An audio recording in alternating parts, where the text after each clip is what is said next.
हमारा चिंतन गीता अध्याय 7 श्लोक 15 पे चल रहा है। प्रभु बार बार कह रहे प्रपदन्ते। भक्ति का अर्थ है प्रभु के साथ सेतु बनाना, प्रभु के हो जाना, समर्थ के साथ सेतु बनाना, समर्थ की शक्ति को अपनी शक्ति बनाना। इसी भक्ति में जो प्रार्थना आती है, प्रार्थना का अर्थ मांगना नहीं है, प्रार्थना का अर्थ है धन्यवाद करना प्रभु को। लेकिन ये आसुरी भाव के जो लोग हैं वो ऐसा नहीं कर सकते।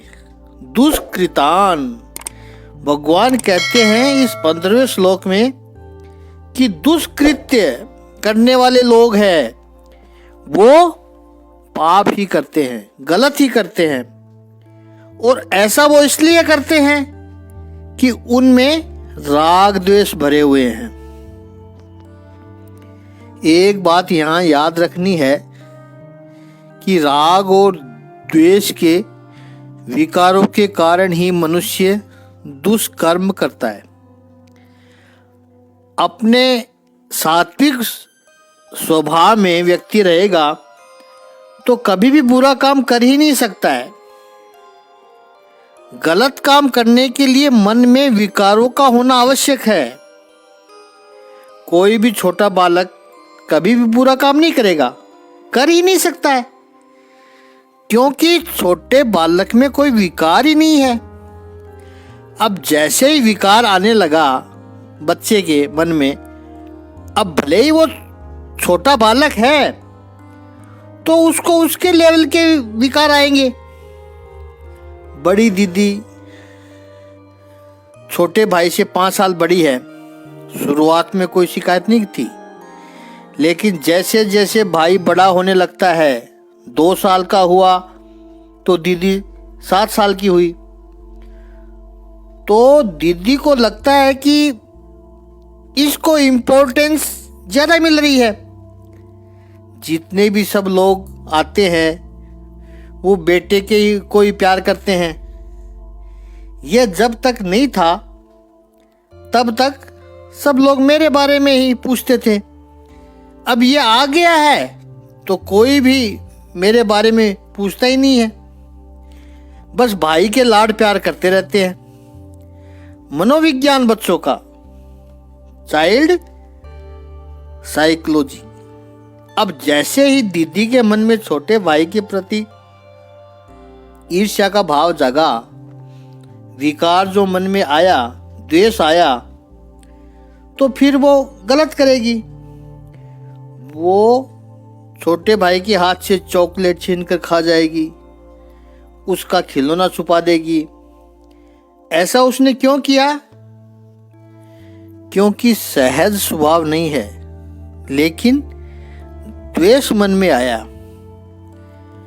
उसने अपने स्तर पर किया, लोग अपने स्तर पर करते हैं। अब आप देखो, सच बोलना हो तो उसके लिए कुछ करना ही नहीं पड़ता है, लेकिन मन में जब राग द्वेष होते हैं तो झूठ बोलने के लिए मन में पहले प्लानिंग करना पड़ता है। झूठ बोलने के लिए योजना बनानी पड़ती है। तो दुष्कृति के लिए राग द्वेष और विकार होना आवश्यक है। और ये लोग दुष्कृतान है जो भगवान की शरण में नहीं जाते हैं। आगे भगवान कहते हैं मूढ़ा। ये लोग मूढ़ भी है। मूढ़ का अर्थ मोहित है, माया में फंसे हुए हैं। माया से जिनकी बुद्धि ढक गई है, कवर्ड है, ऐसे ये लोग हैं। पश्चिम की दुनिया में, वेस्टर्न वर्ल्ड में एक कहावत है। वेस्टर्न वर्ल्ड में क्यों, आजकल तो वो अपनी दुनिया में भी आ गई है, आने लग गई है। अब यह बात सार्वत्रिक हो गई है। कहा जाता है कि माँ और पिता जिस पुत्र को बुद्धिमान बनाने में 25 वर्ष बिताते हैं, बचपन से उसकी ट्रेनिंग, उसके अच्छे संस्कार देते हैं उसको, तो सब कुछ करते हैं, लेकिन जैसे ही एक युवान स्त्री उसके जीवन में आकर के 2 मिनट में उसको मूड बना देती है, मूर्ख बना देती है, 2 मिनट में माता पिता की 25 वर्ष की मेहनत पानी में चली जाती है। एक उसने आंख का इशारा क्या किया, सेलेक्टिव नखरा क्या किया, उनकी 25 वर्ष की मेहनत पानी में चली गई। ऐसे आजकल पुत्री के लिए भी होता है कि पिता ने उस पुत्री को संस्कार देने के लिए 25 साल बिताए और पुत्री अच्छी हो, संस्कारी हो, भगवान का सुमिरन करने वाली हो, और कोई एक दुष्ट, स्वार्थी, वेस्टर्न इंटरेस्ट वाला आकर के माँ बाप की 25 साल की मेहनत पर पानी फेर देता है। लव जिहाद, लव नहीं है ये, लस्ट है, लस्ट। लेकिन कलयुग है, ये मूढ़ता है, माया से ढकी हुई बुद्धि, बुद्धि की शक्ति। अब देखिए, हमारे पास जो 2 शब्द है, मूर्ख और मूढ़, उनमें अंतर है। मूढ़ता का शब्द ज्ञान से कोई संबंध नहीं है। मूर्खता का जब नाश हो तब पांडित्य प्रकटता है, और मूढ़ता का जब नाश हो तब, मूर्खता का जब नाश हो तो पांडित्य प्रकटता है, और मूढ़ता का जब नाश हो तब परम ज्ञान प्रकट होता है। मूर्ख व्यक्ति को अभ्यास कराओ तो वो पंडित बनेगा, और मूढ़ व्यक्ति की जब मूढ़ता चली जाए तब उसे परम ज्ञान प्राप्त होगा। दूसरा अर्थ, फर्क क्या पड़ गया? यानी मूढ़ता का नाश हुआ, उसे परम ज्ञान प्राप्त हुआ। तो मूढ़ व्यक्ति वो है जो अपने अधः पतन के लिए हमेशा दूसरे को जिम्मेदार मानता है। अरे मैं तो क्या बन सकता था, लेकिन क्या करे, फैमिली अच्छी नहीं मिली, स्कूल अच्छी नहीं मिली, टीचर्स अच्छे नहीं मिले। यानी अपने अधः पतन के लिए, अपनी मर्यादा के लिए किसी दूसरे को जिम्मेदार समझता रहेगा। कोई दूसरा आकर मेरा भला कर देगा, कोई दूसरा आकर मेरा काम कर देगा, या कोई दूसरा नहीं मिला इसलिए मैं असफल हूं। यह मूढ़ता का लक्षण है। और ज्ञान जब प्रकट होता है तो क्या होता है? ज्ञानी व्यक्ति हमेशा अपनी मर्यादा के लिए, किसी दोष के लिए स्वयं को जिम्मेदार मानता है। 6वें अध्याय में भगवान ने कहा है, आत्मेव आत्मने बंधु रात्मेव रिपुरात्मना। ये मन जीवात्मा का सबसे बड़ा मित्र भी है और पराक्रमी शत्रु भी है। ये ज्ञान है। उद्धरे दात्मनात्मानम नात्मानम वसादयेत। मनुष्य को चाहिए कि अपने मन की सहायता से अपना उद्धार करे। मूढ़ व्यक्ति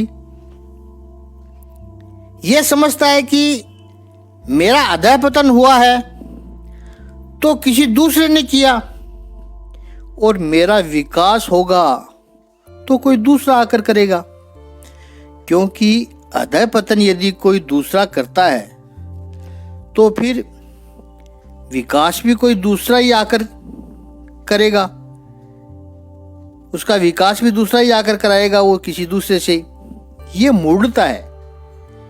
और ज्ञानी व्यक्ति ये समझता है कि मेरा अधः पतन यदि हुआ है, मैं यदि कहीं अटका हुआ हूं, मेरी ऊर्जा कुंठित हुई है, if I have no reached my potential, it's my fault, मेरी कमी रही है। यही ज्ञानी के लक्षण है, वो ही जीवन में सफल होते हैं। तो भगवान कहते हैं कि जो मूढ़ लोग हैं वो मेरी शरण में नहीं आते हैं।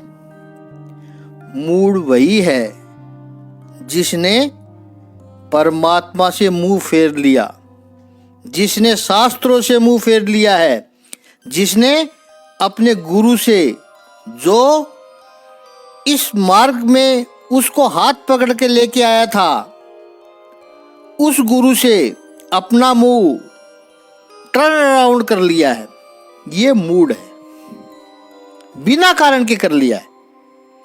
जैसे प्रभु तो किसी को का क्या बिगाड़ेंगे, फिर भी भगवान से जो विपरीत हो गया है। एक बड़ा सुंदर श्लोक भर्तृहरि जी का है। वो कहते हैं कि कुछ लोग संसार में है, वो कहते हैं कि जिसके पास संपत्ति नहीं है वो अधम है, मूढ़ है, जघन्य है और निकृष्ट है और तिरस्करणीय भी है। लेकिन कुछ लोग ऐसा भी कहते हैं कि नहीं नहीं, पैसे को इतना महत्व मत दो, पैसा व्यक्ति के पास न हो क्या फर्क पड़ता है, लेकिन जिसके पास गुण नहीं है वो जघन्य है। और अखिल वेद पुराणों के ज्ञाता ऐसे महर्षि व्यास कहते हैं कि केवल संपत्ति न होने से व्यक्ति तिरस्करणीय नहीं बन जाता है, केवल कुछ गुण न होने से व्यक्ति कोई निंदनीय नहीं बन जाता है, लेकिन जिसके जीवन में नारायण का स्मरण न हो वही अधम है।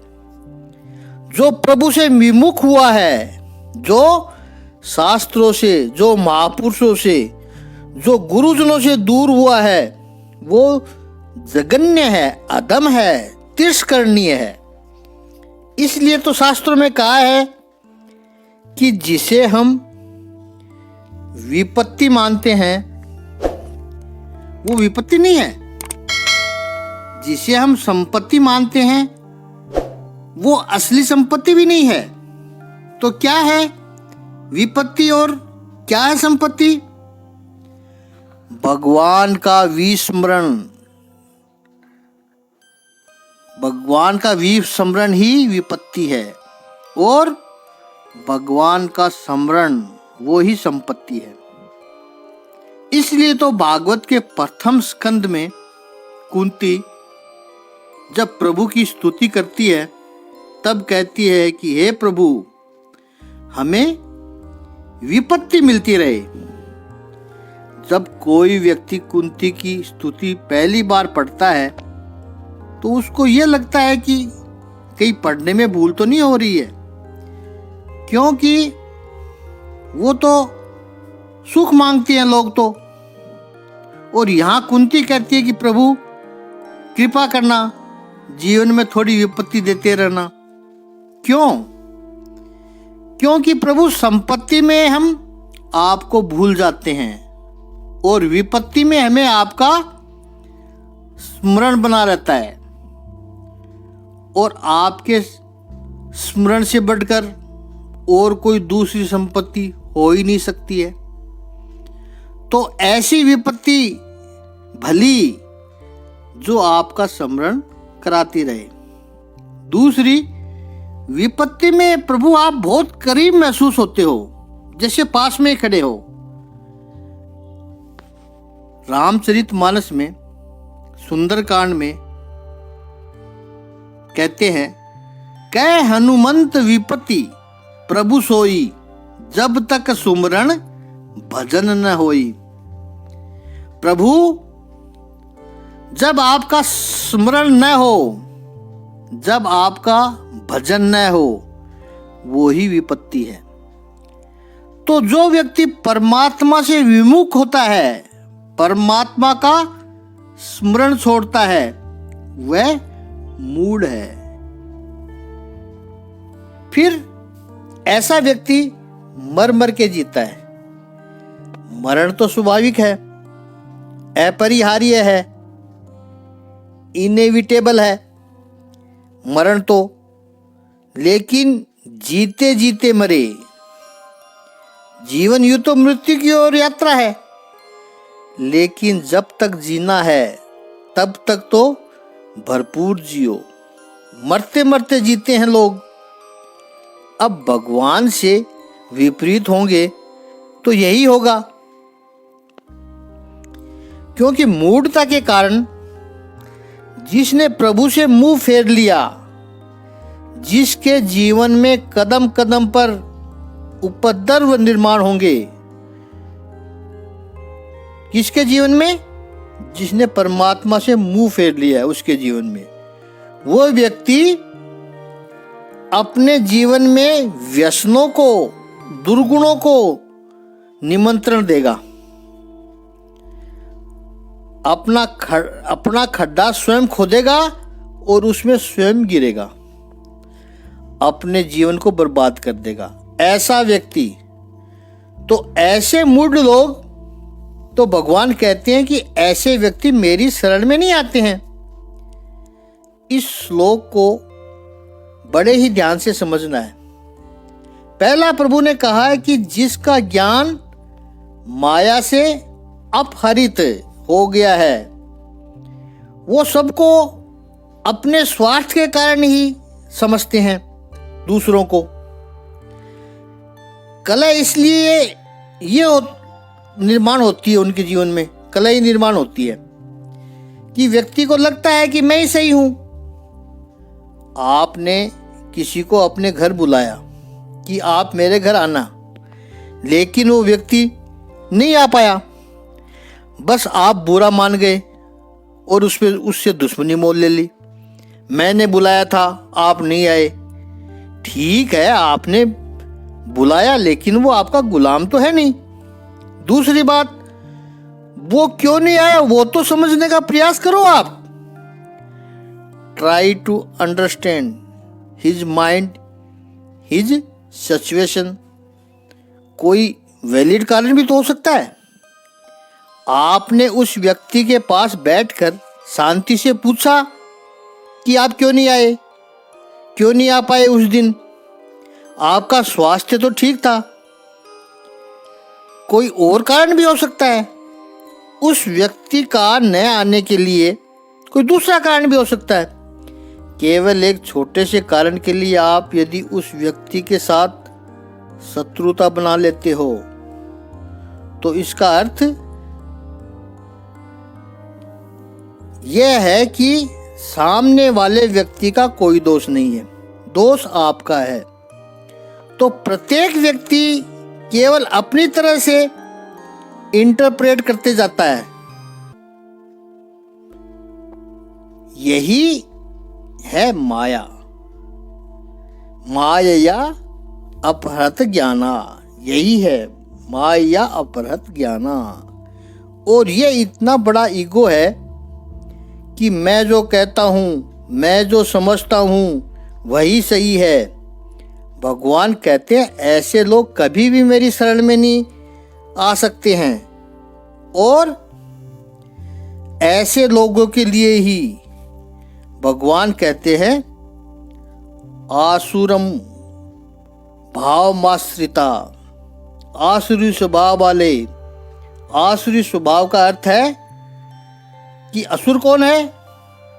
केवल अपने में ही, केवल अपनी इंद्रिय को तुष्ट करने में, अपने मन को राजी करने में ही, अपनी बुद्धि का प्रसन्नता में ही, यानी अपनी सारी एनर्जी अपनी स्वयं की आवश्यकता पूर्ति में ही लगा देते हैं। ये असुर है।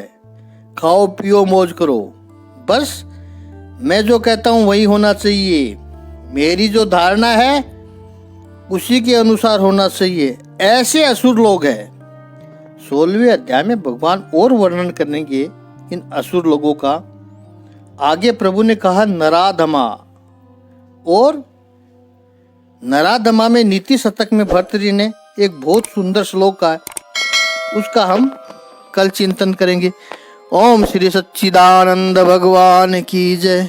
ओम श्री आनंद कंद भगवान की जय।